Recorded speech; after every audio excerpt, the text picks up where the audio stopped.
إلى كل مصري متصهين متخاذل قاعد ينبح كل يوم على التيك توك وعلى السوشيال ميديا ويواجه في قافلة الصمود، قافلة الكرامة والشرف اللي هو ما يكسب منهن ولا شيء. حابة نقول لك إنه القافلة باش توصل، حبيت ولا كرهت، لن تقف في وجه هذا الطوفان البشري، لن تقف.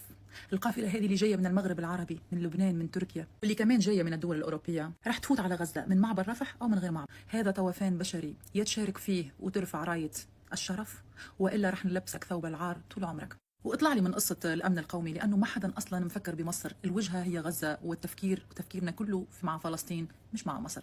آخر همنا مصر. مصر هي محطة عبور، وللأسف إنها موجودة على حدود غزة. لذلك يا أشراف مصر يلي تبقى عندكم كرامة وشرف، تصدوا إلى هذا النوع اللي قاعد يشوه في صورة مصر، وانضموا إلى قافلة الشرف. نتمنى كذلك من الأمن المصري المعاملة الحسنة، المعاملة السلسة في تخليص أمور المارين من مصر، المارين فقط من مصر، لأنه الهدف هو فلسطين مش مصر.